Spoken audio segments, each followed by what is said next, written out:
Come with me to a magical place where being labeled the pork queen is a compliment, where being nice is just a way of life, and where all leaders of the free world must pass through. Welcome to Iowa. Whether you're a current Iowan, an Iowa expat, or an Iowan at heart, this show is for you. This is the Iowa Podcast.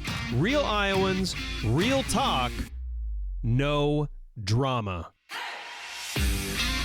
From the Jethro's Barbecue Studio, I'm Justin Brady. Austin, Texas just had Robo taxis launch from Tesla. What does that mean? Have you ever wondered where the heck people charge these Teslas here in Iowa? Well, I can't believe you had to ask, but of course they charge it at the Amish Country Store in Lamoni, Iowa. Duh, I can't believe you didn't know that. Jeremy Sellars joins us, owner of the Amish Country Store in Lamoni, to talk about charge technology, maybe the Robo taxi stuff. Thanks so much for coming on the show. Well, thanks for having me. Absolutely. Real quick before we get started, Jethro's Barbecue is giving you $30 for free. It's a $30 gift card. They're just going to give it to you. All you have to do is go to iowapodcast.com, scroll to the top. Usually most browsers start on the top. Click that banner. You'll get the $30 gift card when you buy a $100 gift card. It's just free money. And because we love them, they sponsor us. There's a giant Jethro in the studio. They do that for you. So iowapodcast.com to get the deal. Jeremy, like I said, thanks so much for coming in here. Well, thanks for having me. Thank you. For those that don't know, full disclosure, I am a Tesla investor. I'm not like a major investor, and I do have one. And so I actually stopped at the Lamoni Country Store on a road trip coming back from southern Missouri. And so I was like, and I'm going to post this, by the way, to iowapodcast.com/Lamoni, but I was, it's hilarious because there's buggy parking. Yeah. Like horse and buggy parking, legit, right by the state-of-the-art like space-age charge tech.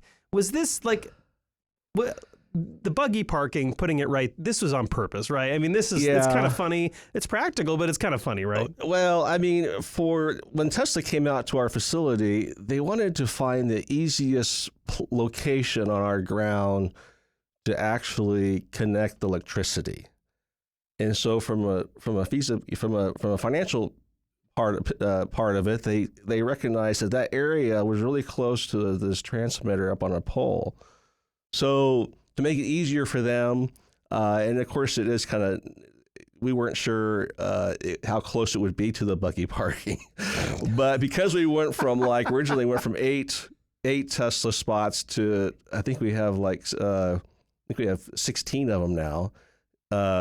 It kind of grew and then it kind of got really close to and I didn't want to move the buggy.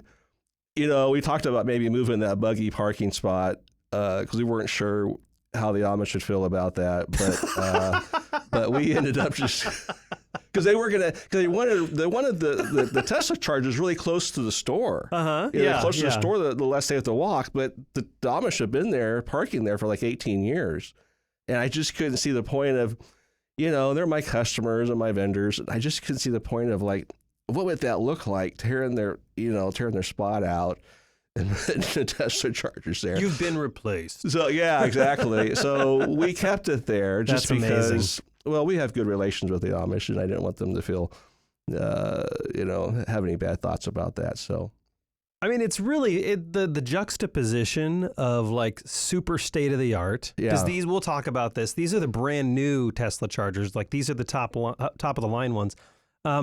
And the buggy parking in an Amish country store is nothing short of hilarious. Yeah, you get there and I'm just only in Iowa can you see something this freaking hilarious. So we'll talk all about the specifics, but do you know much about the robo-taxi stuff in Austin? I don't know if you've been tracking that. For people who don't know, can you kind of give them an idea of what just happened? Well, what I understand about it is you can actually purchase one of these, and you can actually make revenue by owning one of these taxis. But all I really know is they keep pushing the date back on having them, available to the general public. So I don't know where they are with testing, but it seems like they're fairly close. Lamoni is about an hour south of Des Moines. So it's something that, I could see. There's also a college there. Mm-hmm. I actually might work to have one in Lamoni. So, but regarding the technology itself, I think we both have Teslas. We kind of know how they work with, the supervised driving and so forth. Yeah, we'll talk about all that too. So, sure. I think, it's a possibility. But it's really funny because on my Tesla, when I approach a Buggy, it looks like there's two men jogging. You know what I mean?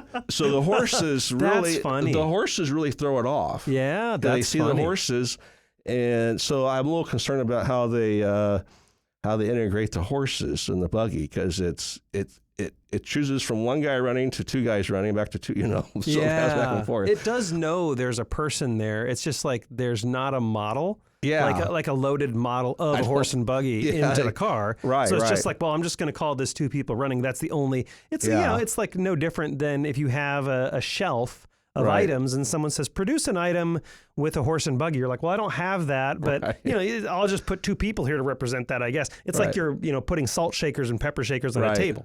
Yeah. So for those that don't know, in Austin, the Robo taxi, now these are all corporate owned, Tesla owned. Oh, they are? Okay. Yeah. And so they're basically in Austin right now. You can call up a Robo taxi from Tesla and an automated car will pick you up and take you wherever else you want to go. It's very similar to a Waymo. If you're not familiar with a Waymo, there's some technology differences. There's a lot of nuance. There's scalability. That's a whole nother topic. But so how does this work? They are V4s. Yes. And and for those that don't understand what a V4 is compared to maybe some of the other Tesla chargers they've seen sitting at gas stations around the state, what's so special about those? Well, it's really interesting. There was a magazine that came out and said it was the 10 most powerful locations in the state of the United States that have the newest V4. Lamoni is actually one of them. The next one was somewhere in Ohio, but the V4, it's really designed to,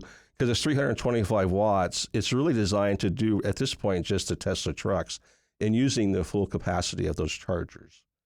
So it's really just makes, charging your car a little faster if the technology is in your car currently. Yeah. If your car is an older car, it won't be able to utilize that fast speed.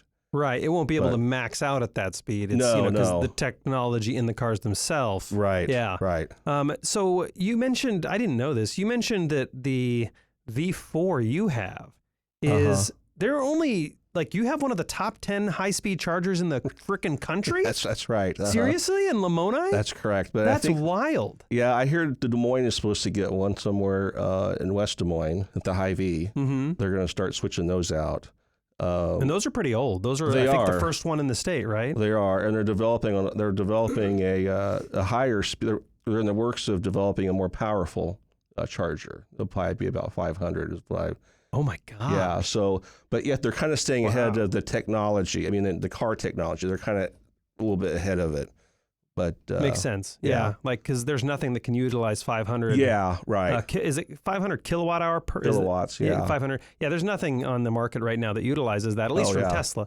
Right. So how many, like, there's one in Lamoni. Yeah. How many chargers do you know are in Iowa total, like superchargers, not including like the ones you have at your house? I know they have hundreds of destination chargers that are on businesses and stuff, but how many, do you know roughly how many superchargers there are? I really don't. I know there's a couple in Des Moines. Just Tesla. Iowa's not really the reason why I've been asking for these Tesla chargers since 2014. Really? Since 2014. And there just hasn't, the Midwest has been very slow to adapt to the electric car. And so it wasn't until 2 years ago that we started we could get the conversation going. Wow. With actually having those chargers, just because, Iowa's it's just not a lot of electric car sales, so it just they wanted to have some more demographics. But for us, being in, an hour south of Des Moines and, 2 hours north of Kansas City, they needed something in I-35. It's a critical area. It is a critical area, and so they needed something to support people going from Kansas City and Des Moines. And that's why we jumped on it and had it installed. So. Well, Iowa's a major thoroughfare. It's 80-35. Yeah. You know, it's a big deal for interstate transit. It is. Yeah. And so the Lamoni, like at least having something. Yeah. You know, I mean, now I remember years ago when I started tracking this. Yeah. Iowa was actually a dead zone. I believe it. You couldn't get through Iowa. So if you had a Tesla, you could not go to Iowa. People would have to go south, I think, to Kansas City. If they're going to go from Omaha or something like that to Chicago, they'd have to go south around the state. Yeah. And then when they put that supercharger at Hy-Vee, that changed everything. Yeah. What you mentioned the process. You said you've been working on this since when? Yeah, 2014. So what does that look like? You reached out to Tesla and said, "Hey, I have a location. I'd like to partner with you." What does this look like? Yeah. And so basically, it really got nowhere for a while. There just was no interest. So I kind of switched gears and went to Electrify America, which is owned by Volkswagen, and they had to invest. They wanted to invest money into electric chargers. So I reached out to them, and really they chose I-80. I wanted to be a site host for Electrify America, or actually just purchase them, and just purchase several of their chargers. But the funds that they had available, they said I-80 is actually there's more traffic on I-80 versus I-35. So I lost out on that opportunity back. It was right before COVID hit. I was in the works of working some kind of deal out with them. But once COVID hit, I just kind of put the brakes on a little bit. And then Tesla finally reached out to me. I mean, I was reaching out to them every so often, and they showed up unannounced. They showed up one day at work, and we started talking. They were very interested. I was really interested, of course, because they're so, they're very reliable. Those Tesla chargers, there's very few break points on them. Yeah.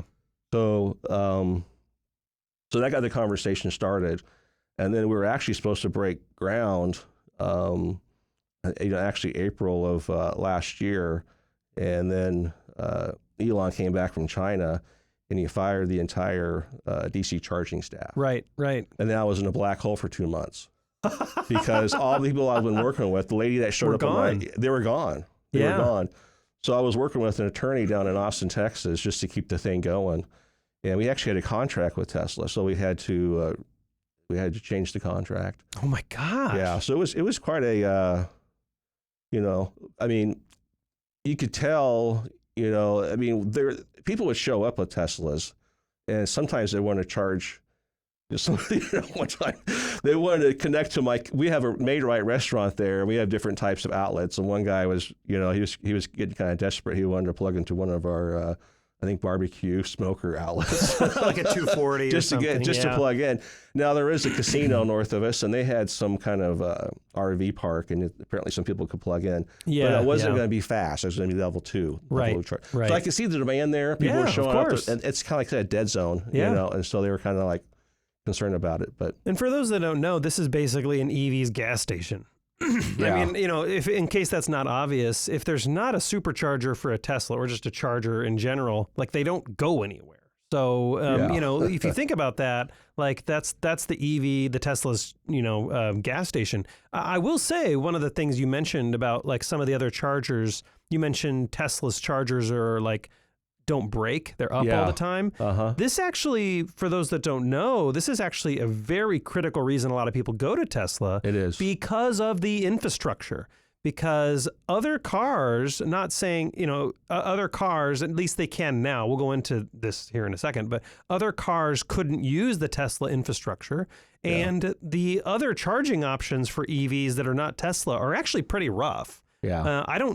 Frankly, I don't know how you'd road trip in another EV. It would be actually very challenging. Yeah. For Tesla, you just enter a destination.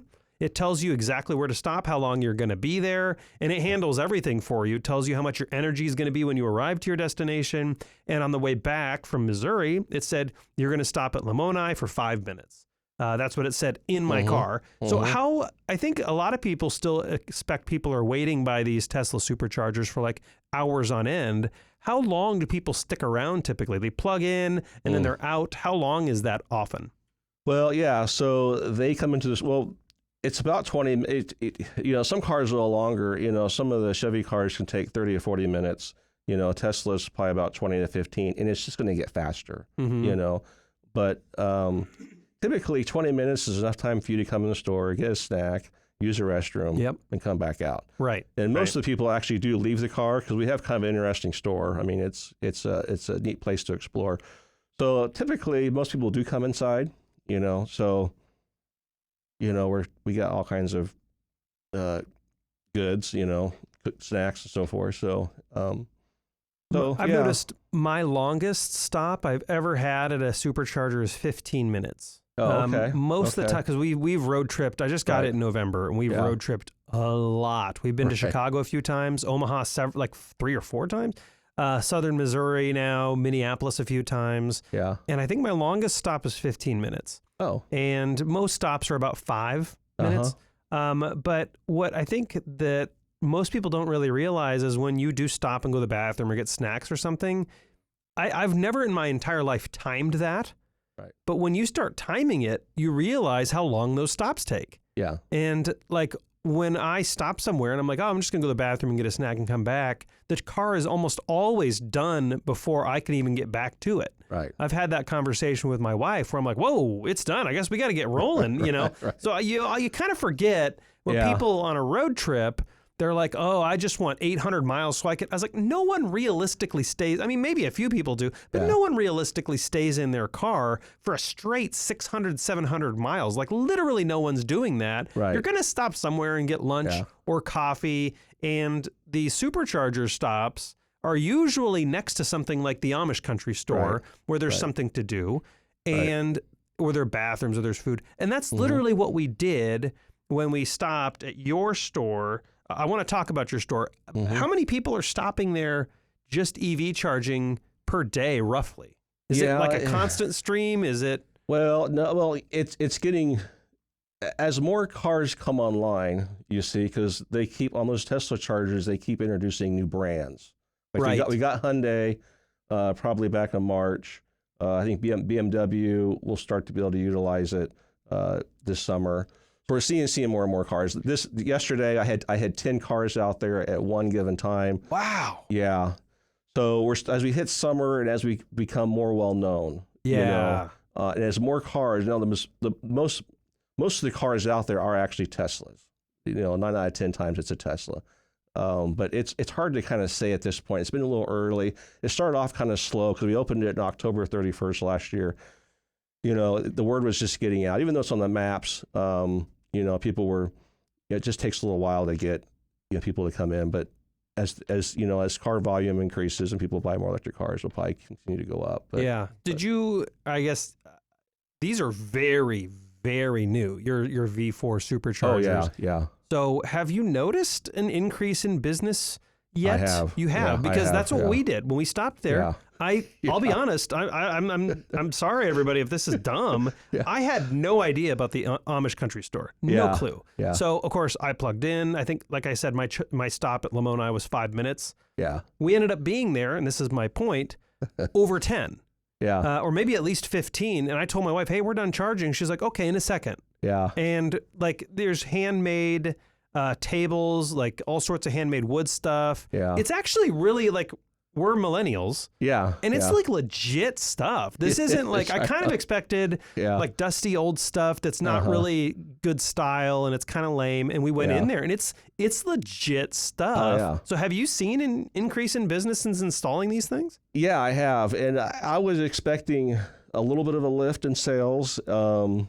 But, again, we're getting to the travel season. And we offer, for one thing, we make homemade cinnamon rolls. And you walk into the store, often you smell this. You smell the breads, the bakery. Sneaky, very sneaky. You walk in, and you can smell everything's and it just smells good. The bread smells good. The cinnamon rolls are extremely popular. We have the guy that's been making donuts for 30 years, and he has his own special recipe. And he makes our donuts, and they're quite popular. They're very different, by the way. And of course, you got Made Right, and you have. We also have, believe it or not, we have a Jefferson bus station there. What? We sell tickets to the Amish, and they jump on a bus. Really? The bus comes by 4 times a day, and the Amish jump in. It's their main mode of transportation. You know, they don't have cars. Oh, right, yeah. So they definitely go there. don't have Teslas yet. They don't have Teslas, no. Maybe in a couple hundred years they'll get their first Teslas. Yeah, I know. I've asked them that. You know, and they're very inquisitive about those Teslas. I bet they are. They ask me questions about them.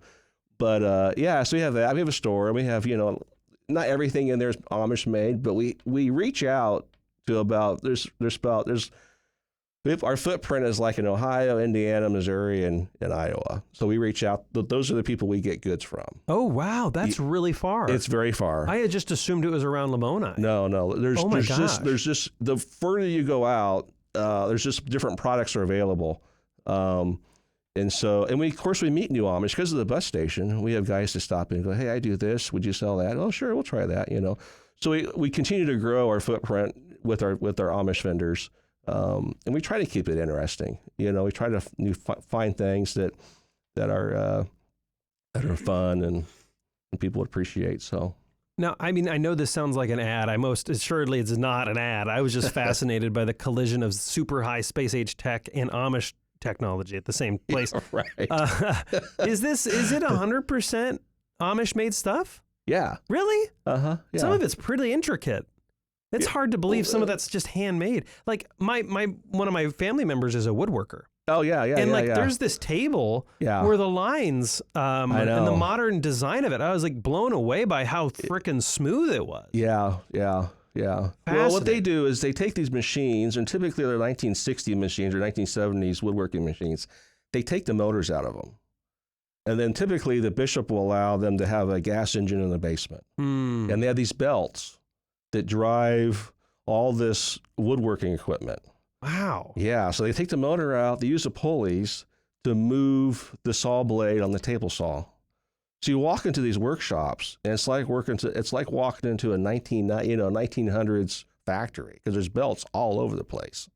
Really? Yeah, and they can control the speed by controlling the motor, the gas motor downstairs. So they can make it run faster, or make it run slower.